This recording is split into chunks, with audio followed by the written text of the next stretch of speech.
अस्सलामुअलैकुम dear students आज हम नेक्स्ट चैप्टर स्टार्ट करेंगे, चैप्टर नंबर 8 को। इसका टाइटल है किंगडम फंजाई। जी स्टूडेंट्स, आज हम नेक्स्ट किंगडम को डिस्कस करेंगे, वो है किंगडम फंजाई। जो वर्ड फंजाई है ये एक प्लूरल वर्ड है और इसका जो सिंगुलर है वो है फंगस। फंजाई एक प्लूरल वर्ड है और इसका सिंगुलर है फंगस। जी स्टूडेंट्स, अगर मैं फंजाई की दो लाइनों में अगर डेफिनेशन करूं तो वो होगी यूकैरियोटिक, क्योंकि इसके अंदर जितने भी मेंबर्स हैं वो यूकैरियोट्स हैं। स्पोर बेरिंग, इसकी बॉडी में जो रिप्रोडक्शन होती है वो मोस्टली स्पोर्स के जरिए होती है, हम कहते हैं स्पोर बेरिंग बॉडी है इसकी। थैलोफाइट्स, थैलोफाइट्स क्या है? थैलस का लफ्ज आपने लास्ट टाइम भी डिस्कस किया था, जिसमें ट्रू स्टेम, ट्रू रूट और ट्रू लीव्स मौजूद ना हो उसे हम कहते हैं थैलस। ऐसे एनिमल्स जिसमें थैलस बॉडी मौजूद है उसको हम थैलोफाइट्स कहते हैं। ये यूकैरियोट स्पोर बेरिंग थैलोफाइट्स है विद काइटन सेल वॉल, और इसमें सेल वॉल है लेकिन वो सेल वॉल काइटन से मिलकर बनती है। और ये हेटेरोट्रोफ्स हैं, अपनी खुराक को तैयार नहीं कर सकते। ये स्टूडेंट सिंपल सी फंजाई की डेफिनेशन। अगर मैं बात करूं कि फंजाई को एक सेपरेट किंगडम क्यों रखा गया, जी स्टूडेंट्स यहाँ पे कुछ वजूहात हैं कि फंजाई को एक सेपरेट किंगडम में पुट किया गया। जी यहाँ पे मैं कुछ करेक्टरिस्टिक्स की बात करूंगा कि जो सिर्फ और सिर्फ फंजाई में है। फंजाई के जितने भी मेंबर्स हैं वो यूकैरियोट्स हैं। यूकैरियोट्स जिनमें प्रोमिनेंट न्यूक्लियस मौजूद होता है। दूसरी बात, इसमें जो सेलुलैरिटी है उनमें कुछ सेल्स फंजाई के यूनिसेलुलर हैं और मल्टी सेलुलर भी जो किंगडम फंजाई में जो सेल इंडिविजुअल्स हैं वो मौजूद हैं। नेक्स्ट, किंगडम फंजाई के जितने भी मेंबर्स हैं वो हेट्रोट्रोफिक हैं, मीन के अपनी खुराक को तैयार नहीं कर सकते। ये अपनी खुराक के पॉइंट ऑफ व्यू से किसी दूसरे इंडिविजुअल पर डिपेंड करते हैं। अगर ये किसी दूसरे इंडिविजुअल पर डिपेंड करते हैं तो उससे खुराक और शेल्टर लेंगे, तो हम कहते हैं कि जो फंजाई है ये पैरासिटिक मोड ऑफ लाइफ पे गुजारती हैं। लेकिन फंजाई के कुछ मेंबर्स सेप्रोफाइटिक भी हैं। सेप्रोफाइट क्या होते हैं? जो डेड ऑर्गेनिक मैटर को डिकम्पोज करते हैं। जो फंजाई है इसके कुछ members saprophytic mode of nutrition भी यूज करते हैं। तो ऐसे मेंबर्स जो यूकैरियोट, यूनिसेलुलर या multicellular heterotrophic organism with either parasitic और सेप्रोफाइटिक मोड ऑफ न्यूट्रिशन है। नेक्स्ट स्टूडेंट्स, जो फंजाई है store food in the form of glycogen. जितनी भी फंजाई के मेंबर्स हैं वो ग्लाइकोजन की फॉर्म में फूड को स्टोर करते हैं। ग्लाइकोजन ये पॉलीसेक्राइड की एक टाइप है ग्लाइकोजन, इसकी फॉर्म में फूड को स्टोर करते हैं। इसके अलावा स्टूडेंट्स, जो फंजाई के मेजर क्लास है वो डिकम्पोजर्स हैं, मीन के फंजाई के जो मेजर मेंबर्स हैं वो डिकम्पोजर्स हैं। डिकम्पोजर मीन के डेड ऑर्गेनिक मैटर्स हैं, इनको ब्रेक करते हैं सिंपल ऑर्गेनिक मैटर्स में। इसके अलावा स्टूडेंट्स हम कहेंगे कि जो fungi lack true root stem and leaves, true root stem और लीव्स इसमें मौजूद नहीं होते। इसमें रूट लाइक, स्टेम लाइक और लीफ लाइक स्ट्रक्चर्स ही मौजूद होते हैं। Fungi reproduce by means of spores. Mostly जो फंजाई है ये स्पोर्स के जरिए रिप्रोड्यूस करती है। फंजाई के कुछ मेंबर्स माइक्रोस्कोपिक हैं जो माइक्रोस्कोप से नजर आते हैं, और कुछ मेंबर्स मैक्रोस्कोपिक हैं जो नेकेड आई से नजर आ जाते हैं, जिनको देखने के लिए माइक्रोस्कोप की ज़रूरत नहीं पड़ती। फंजाई अमूमन रिक्वायर लो पीएच, फंजाई को लो पीएच की ज़रूरत होती है, वाटर रिक्वायर करते हैं एंड मॉइस्ट एनवायरनमेंट, और उसको मॉइस्ट एनवायरनमेंट की ज़रूरत होती है। इसके अलावा एंड पे हम एक पॉइंट लिखेंगे कि can form of symbiotic association. Fungi symbiotic association रखते हैं, जिस मिसाल के तौर पर ये लाइकन है या माइकोराइजी है, ये सिम्बियोटिक एसोसिएशन है। सिम्बियोटिक एसोसिएशन मीन कि फंजाई किसी दूसरे इंडिविजुअल के साथ रहती है, उसको भी फायदा पहुंचाती है और उस इंडिविजुअल से खुद भी फायदा उठाती है। ये स्टूडेंट्स, ये इन करेक्टरिस्टिक्स की बुनियाद पर हमने फंजाई को एक सेपरेट किंगडम में रखा।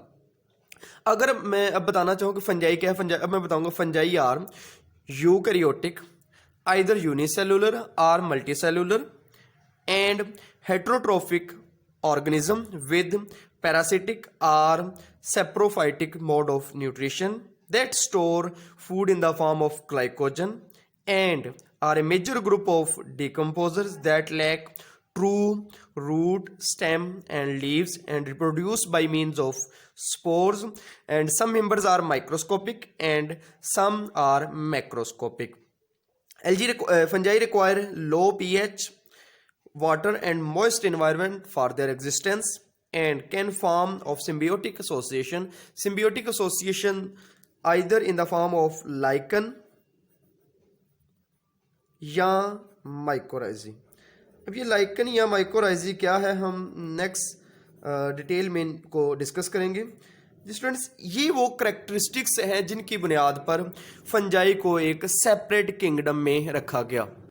अब हम बात करते हैं फंजाई की एग्जांपल्स की। जी स्टूडेंट्स, फंजाई के कुछ मेंबर्स यूनिसेलुलर हैं। मिसाल के तौर पर यीस्ट यूनिसेलुलर है जी। और फंजाई के कुछ मेंबर्स मोल्ड, माइकोराइजी, ये एक सिम्बियोटिक एसोसिएशन में रहते हैं।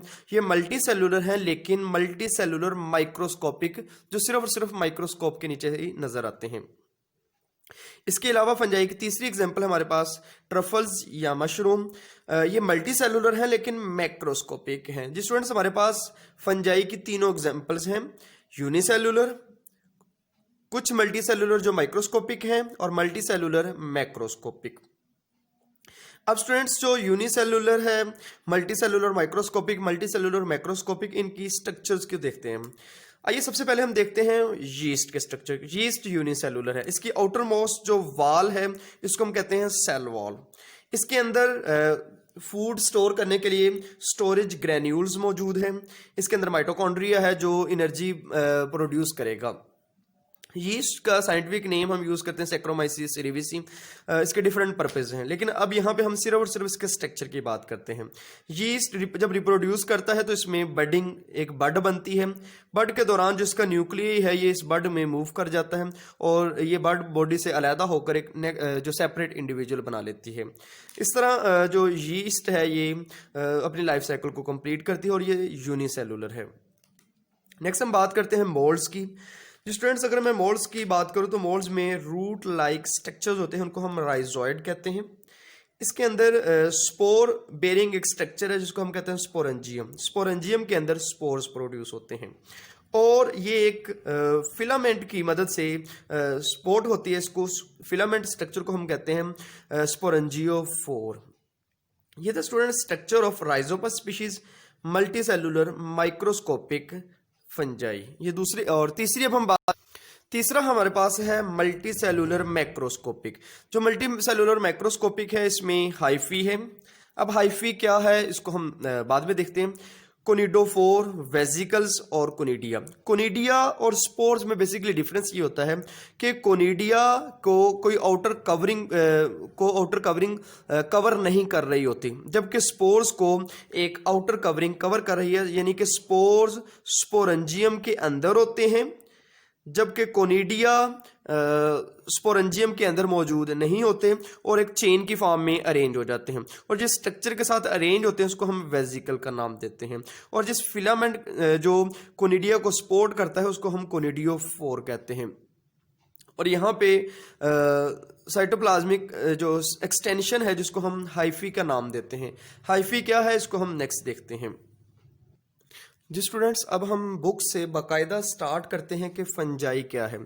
इंट्रोडक्शन ऑफ फंजाई चूंकि हमारी सिलेबस का पहला पॉइंट है, इसमें हम बात करेंगे रोल ऑफ फंजाई, फंजाई का किरदार। सबसे पहले हम बात करते हैं जो फंजाई है इसकी नाउन स्पीशीज कितनी है। इसकी नाउन स्पीशीज है हमारे पास 1 लाख। जो फंजाई है इसकी नाउन स्पीशीज है, लेकिन इसके अलावा भी एस्टिमेट की जाती है कि 1 लाख से फंजाई की स्पीशीज ज्यादा ही हैं। जी स्टूडेंट्स, इसका रोल क्या है। इसका पहला रोल हम बात करेंगे डिसएस्ट्रस। डिसएस्ट्रस मीन के इसका नुकसान है। डिसएस्ट्रस का मतलब है नुकसान। जी फंजाई चूंकि डिजीज काज करती है, मीन के इसको हम कहते हैं पैथोजेनिक फॉर्म में डिजीज काज करती है फंजाई। जी फंजाई के कुछ मेंबर्स पैथोजेनिक हैं और पैथोजेनिक कैसे हैं, नोटोरियस, बदनाम पैथोजेनिक फॉर्म है। बदनाम पैथोजेनिक हम इस तरह कहते हैं कि ये बहुत ज़्यादा वसी पैमाने पर क्रॉप्स को डैमेज करती हैं। अब कौन सी क्रॉप्स को जो फंजाई है इसके कौन से मेंबर्स डैमेज करते हैं, हमारे पास 3 एग्जांपल्स हैं। फंजाई रस्ट, स्मट और मोल्ड्स। ये वाले फंजाई के जो मेंबर्स हैं ये अटैक करते हैं। जी स्टूडेंट्स, जो रस्ट है ये वीट क्रॉप पर अटैक करता है और इसको डिस्ट्रॉय कर देते हैं। इसी तरह जो स्मट फंजाई की एक फॉर्म है जो कॉर्न पर अटैक करती है और इसको डिस्ट्रॉय कर देती है। जी तीसरी फंजाई की फॉर्म है मोल्ड्स, जो फूड स्टफ पर अटैक करती है, फूड के ऊपर अटैक करेगी और इसको डिस्ट्रॉय कर देगी। ये फंजाई की डिसएस्ट्रस फॉर्म है। दूसरी फंजाई का रोल है डिलीशियस। इसे हम कहते हैं, इसका मतलब है अच्छी खुराक। फंजाई चूंकि अच्छी खुराक के तौर पर भी इस्तेमाल होती है। इसकी हम एग्जाम्पल काउंट करेंगे। मशरूम, जिसको हम खुम्बियां कहते हैं, ट्रफल्स एंड मोरल्स। जी स्टूडेंट्स, ये डिलीशियस हैं, अच्छी खुराक के तौर पर इस्तेमाल होते हैं। इसी तरह जो फंजाई का एक मेंबर है पेनिसिलियम,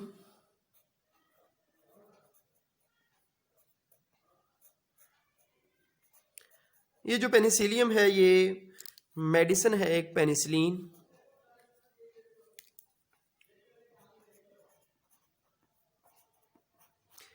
इसको बनाने में ये यूज होती है। इसी तरह फंजाई का एक member that is the unicellular, जिसको आप जानते हैं, यीस्ट।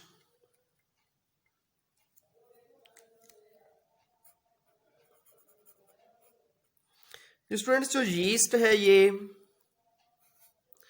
इन्वॉल्व होता है in the formation of used in bakeries and breweries. Breweries क्या है? शराब बनाने वाली इंडस्ट्रीज। शराब बनाने वाली इंडस्ट्रीज। इसके अलावा इसका जो तीसरा रोल है वो है इकोलॉजिकल रोल। जी फंजाई के जो कुछ मेंबर्स हैं वो डिकम्पोजर्स हैं।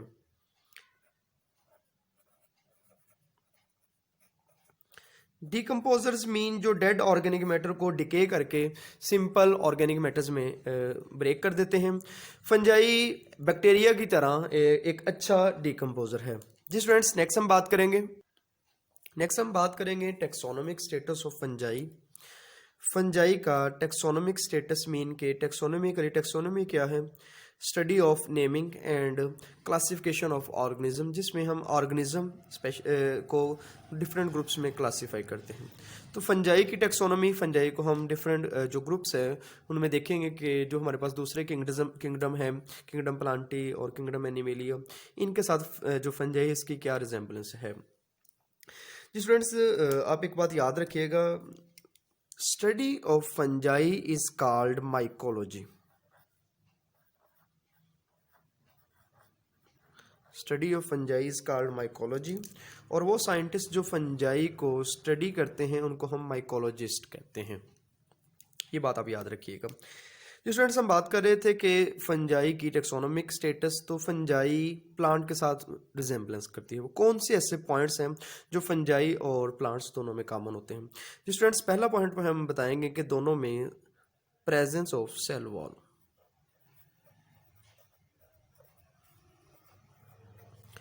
दोनों में सेल वॉल मौजूद होती है।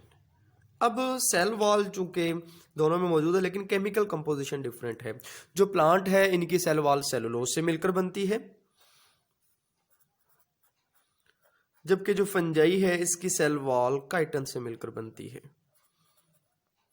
और स्टूडेंट्स, यहाँ पे आप एक पॉइंट याद रखिएगा कि जो काइटन है ये डिकम्पोज नहीं हो सकती किसी भी एंजाइम के साथ, लेकिन सेलुलोज चूंकि ये डाइजेस्ट हो जाती है सेलुलेज एंजाइम की मदद से। तो इससे हम ये बात कह सकते हैं कि जो प्लांट की सेल वॉल है ये ब्रेक डाउन हो सकती है, लेकिन फंजाई की सेल वॉल ब्रेक नहीं होती। जी स्टूडेंट्स, दूसरा हम पॉइंट बताएंगे कि ये दोनों ही नॉन मोटाइल हैं। दोनों मोटाइल का मतलब है मूव करना, हरकत करना। नॉन मोटाइल जो हरकत नहीं कर सकते, फंजाई भी मूव नहीं कर सकती, ना ही प्लांट्स जो है हरकत से मुराद एक जगह से दूसरी जगह मूव नहीं कर सकते। तीसरा हम पॉइंट बताएंगे कि जो फंजाई और एलजी है, जो फंजाई और प्लांट दोनों में रिजेंबल करता है जो स्टूडेंट्स, वो है आपके पास लैक्स सेंट्रियूल। सेंट्रियूल एक स्पेसिफिक ऑर्गेनेली है जो कि सेल डिवीजन में इन्वॉल्व होती है। सेल डिवीजन में इसका क्या रोल है? बेसिकली सेल डिवीजन के दौरान ये स्पिंडल फाइबर्स की अरेंजमेंट प्लस इसके अलावा जो है साइटोकाइनेसिस मीन के डिवीजन ऑफ साइटोप्लाज्म, उसमें ये डायरेक्टली इन्वॉल्व होती है। चूँकि फंजाई और प्लांट्स दोनों में सेंट्रियूल्स एब्सेंट होती हैं, तो जो माइटोसिस है या फिर जो डिवीजन ऑफ साइटोप्लाज्म है ये किसी और ऑर्गेनेली के जरिए होती है। बेसिकली ऑर्गेनेली नहीं, ऑर्गेनेली की तरह का एक स्ट्रक्चर होता है। नेक्स्ट हम बात करेंगे रिजेंबल विद एनिमल्स। जो फंजाई है इसका एनिमल्स के साथ क्या रिजेंबल है? जिस पहला पॉइंट हम बताएंगे, दोनों ही हेट्रोट्रोफ्स हैं।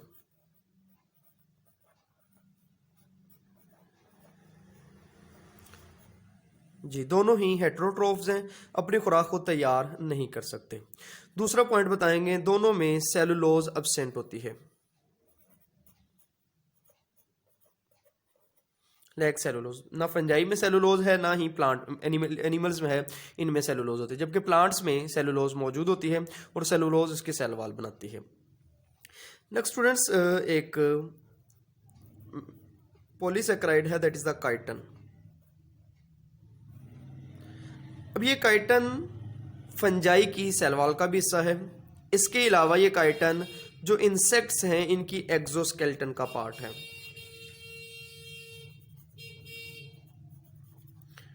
तो इससे हम कह सकते हैं कि जो काइटन है एनिमल्स में भी मौजूद है और काइटन फंजाई में भी मौजूद है। ये थी रिजेम्बलेंस विद एनिमल्स। लेकिन स्टूडेंट्स, हम फंजाई को ना ही किंगडम प्लांटी में रखते हैं, ना ही किंगडम एनिमेलिया में। इसकी जो कुछ वजूहात है, इसकी जो वजह है, इसको हमने करेक्टरिस्टिक्स की बात में की थी कि जो फंजाई की करेक्टरिस्टिक्स है वो इन दोनों में मौजूद नहीं होती। नेक्स्ट यहाँ पे हम एक बेसिक पॉइंट को बताएंगे कि फंजाई की जो है इसको हम अलहदा किंगडम क्यों रखते हैं। वो हम कहेंगे कि इसकी डीएनए की स्टडी। जब हम फंजाई के डीएनए को स्टडी करते हैं तो ये इंडिकेट कर रहा है कि ये ना ही प्लांट के साथ रिजेंबल करता है, ना ही एनिमल के साथ, बल्कि जिसका जो डीएनए है एक सेपरेट है और वो किसी किंगडम के साथ बिलोंग नहीं करता। दूसरी एक फंजाई के अंदर एक बहुत ही अहम करेक्टरिस्टिक्स है, वो है न्यूक्लियर माइटोसिस।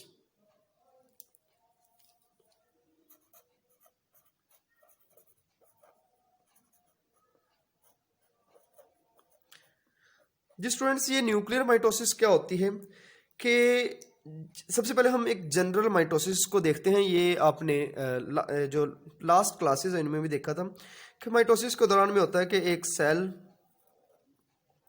इसका जो न्यूक्लियई है वो डिसअपीयर होता है और जो क्रोमोसोम्स हैं ये सेंट्रल प्लेट में अरेंज हो जाते हैं और सेंट्रियूल्स इधर आ जाता है अपोजिट पोल्स की तरफ, और सेंट्रियूल्स को अरेंज कर दिया जाता है स्पिंडल फाइबर्स की मदद से। ये जनरल माइटोसिस के कुछ स्टेप्स हैं।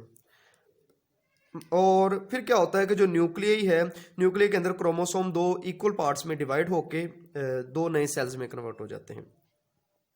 लेकिन student, in case of fungi, fungi के केस में क्या होता है कि अगर मैं कहूँ लेट्स ये एक फंजाई का सेल है, इसकी बॉडी में जो न्यूक्लियई है ये ब्रेक नहीं होता। न्यूक्लियई ब्रेक हुए बगैर दो हिस्सों में, यानी कि न्यूक्लियई, जिस तरह हमने सिंपल माइटोसिस में पढ़ा था कि न्यूक्लियई डिसअपीयर होता है, ब्रेक होता है, उसके अंदर जो कंटेंट है वो साइटोप्लाज्म में डिस्पर्स्ड हो जाते हैं, फिर न्यूक्लियई डिवाइड होता है। इसे हम कहते हैं कैरियोकाइनेसिस।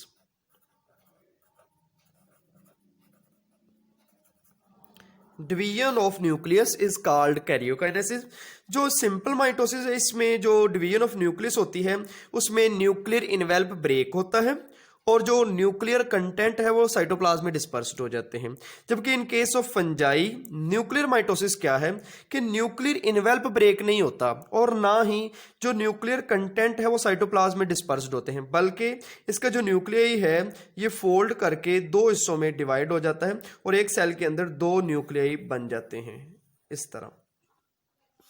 इस टाइप को हम कहते हैं न्यूक्लियर माइटोसिस कि न्यूक्लियाई ही न्यूक्लियर इनवेल्प को ब्रेक किए बगैर ही दो हिस्सों में डिवाइड हो जाती है। इसको हम कहते हैं न्यूक्लियर माइटोसिस। और न्यूक्लियर माइटोसिस सिर्फ और सिर्फ फंजाई में होती है, किसी और किंगडम में न्यूक्लियर माइटोसिस नहीं होती। और स्टूडेंट्स याद रखिएगा, all fungi nuclei are haploid. जितने भी फंजाई के न्यूक्लियाई हैं ये दो सेल्स में डिवाइड हो जाएगा और जितने भी न्यूक्लियाई हैं ये हैप्लॉइड हैं। हैप्लॉइड का मतलब है, इसको हम 1n भी कहते हैं। इसका मतलब ये है कि इसमें हाफ नंबर ऑफ क्रोमोसोम्स होते हैं।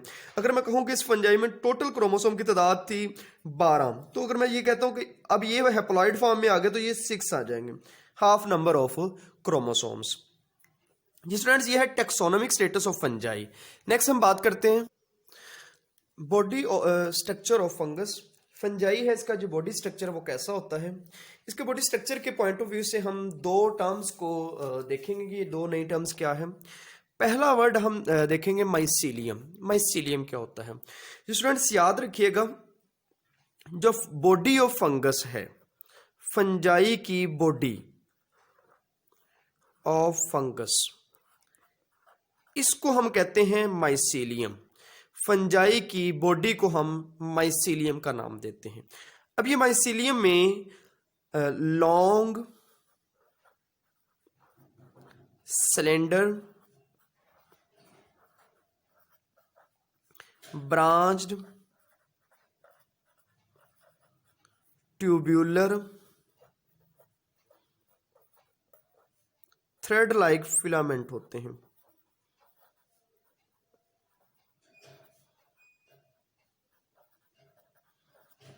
जी स्टूडेंट्स, ये वाले लॉन्ग, सिलेंडर, ब्रांच्ड है, ट्यूब्यूलर है और थ्रेड लाइक धागा नुमा ये फिलामेंट है, इसको हम हाइफी का नाम देते हैं। जी स्टूडेंट्स, हाइफी क्या है? Long, cylinder, branched, tubular, thread like filament called hyphae. यह स्टूडेंट्स आपके पास हाइफी जो कि बॉडी ऑफ फंगस में मौजूद होते हैं, यानी कि body of fungus is called mycelium. Mycelium के अंदर further long, cylinder, branch, tubular, thread like filament होते हैं, इसको हम हाइफी का नाम देते हैं। जो स्टूडेंट्स, जो हाइफी है ये दो किस्मों के हैं। अगर हाइफी में न्यूक्लियाई मौजूद हैं, बेसिकली हाइफी का जो फिलामेंट है इसमें जो न्यूक्लियाई है और न्यूक्लियाई को सेपरेट ना किया गया हो, एक वो किस्म जिसमें न्यूक्लियाई को सेपरेट ना किया गया हो, उस फिलामेंट को हम कहते हैं, हाइफी को कहते हैं। दैट इज स्टूडेंट्स याद रखिएगा, न्यूक्लियाई को अगर हम सेपरेट हो जाए बाई सेप्टा, ये एक सेप्टा है जो सेपरेशन करता है इन दो न्यूक्लियाई के दरमियान, और अगर मौजूद ना हो, एक सेल के अंदर बहुत सारे न्यूक्लियाई हों, तो इसे हम कहते हैं ए सेप्टेट हाइफी, और इसको हम कहते हैं सेप्टेट हाइफी। हाइफी को दो ग्रुप्स में डिवाइड करते हैं अगर सेप्टा मौजूद है सेपरेशन करने के लिए, तो इसे हम कहते हैं सेप्टेट हाइफी। सेप्टा मौजूद है तो इसे हम कहते हैं सेप्टेट हाइफी, और अगर हाइफी में सेप्टा मौजूद नहीं है तो उसको हम ए सेप्टेट हाइफी कहते हैं। जो स्टूडेंट्स, जो ए सेप्टेट हाइफी है इसमें एक सेल के अंदर मल्टी न्यूक्लिएटेड है, तो इसको हम, इस हाइफी को ज्यादा न्यूक्लियाई मौजूद होने की वजह से, मल्टी न्यूक्लिएटेड होने की वजह से इसको हम सिनोसिटिक हाइफी का नाम भी देते हैं। जी स्टूडेंट्स, ये दो टाइप्स हैं हाइफी की, सेप्टेट हाइफी और दूसरी है ए सेप्टेट हाइफी। जी स्टूडेंट्स, ये है मेरे पास सेप्टेट हाइफी, और हाइफी को जो न्यूक्लियस है उसको सेपरेट किया हुआ है सेप्टा ने, और यहाँ पे क्या चीज़ मौजूद है? साइटोप्लाज्म और सेंट्रोमिक न्यूक्लियस मौजूद है। जो स्टूडेंट्स कहते हैं कि जो सेप्टा है हाइफी का, इसके अंदर पोर्स होते हैं, ये सुराख आपको नजर आ रहे हैं, पोर्स, अब इन पोर से साइटोप्लाज्म एक सेल से दूसरे सेल में मूव कर जाता है। जिस स्टूडेंट साइटोप्लाज्म में फूड होती है या और दूसरे ऑर्गेनिक कंपाउंड्स होते हैं, जब फूड मूव करेगी तो जो हाइफी की ग्रोइंग टिप है, लेट्स मैं कहता हूं ये वाली हाइफी की ग्रोइंग टिप है, ये ग्रोइंग टिप है, जब साइटोप्लाज्म मूव करता हुआ यहां तक आ जाएगा तो हाइफी एक्सटेंड होना शुरू हो जाएंगे। इस तरह हाइफी एक्सटेंड होते हैं। जी स्टूडेंट्स, यहाँ पे दो चीज़ों का ख्याल रखा जाता है कि जो हाइफी जब एक्सटेंड होते हैं तो जो टेम्परेचर है ये लाजमन सूटेबल होना चाहिए, फेवरेबल टेम्परेचर।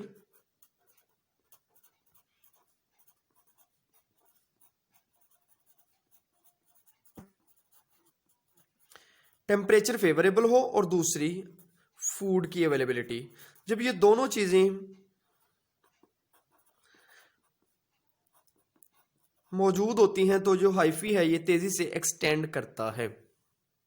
अब हम बात करते हैं फंजाई की एक टाइप है, दैट इज द आर्मिलेरिया। आर्मिलेरिया में जो माइसीलियम है, मीन के बॉडी ऑफ द आर्मिलेरिया, कहते हैं कि जो एक single armillaria body produce up to 1 kilometre new hyphae in 1 day. एक दिन में 1 किलोमीटर न्यू हाइफी प्रोड्यूस कर लेती है आर्मिलेरिया के मेंबर्स। और आर्मिलेरिया चूंकि एक पैथोजेनिक फंगस है, ये afflicting conifers growing out from the central focus. Pathogenic fungus afflicting conifers है, कॉनिफर्स के साथ ये अटैच होता है। Growing out from the central focus, central focus mean के जो सेंट्रल हाइफी है उससे ये ग्रो कर रहा है। अब जब ये ग्रो कर जाता है, इसका साइज अटेन किया, जो मेजर किया गया है 15 हेक्टर्स। 15 हेक्टर्स क्या है, जिस तरह हम एकड़ कहते हैं, इसी तरह हेक्टर्स भी एक यूनिट है मेजरमेंट का। तो 1 hectare is equal to 10,000 metre square. तो 10,000 मीटर स्क्वायर के बराबर 1 हेक्टर है। ये 15 हेक्टर तक ये फैला होता है। इसके अलावा स्टूडेंट्स याद रखिएगा, जो आर्मिलेरिया है इसको हम लार्जेस्ट साइज ऑर्गेनिज्म भी कंसिडर कर सकते हैं। बुक के ऊपर क्वेश्चन मार्क भी है कि क्या इस साइज का इंडिविजुअल जो कि 15 हेक्टर साइज में कोई इंडिविजुअल मौजूद है, तो क्वेश्चन मार्क है। तो नो डाउट इतना जो लार्ज साइज इंडिविजुअल मौजूद नहीं है। Thank you students.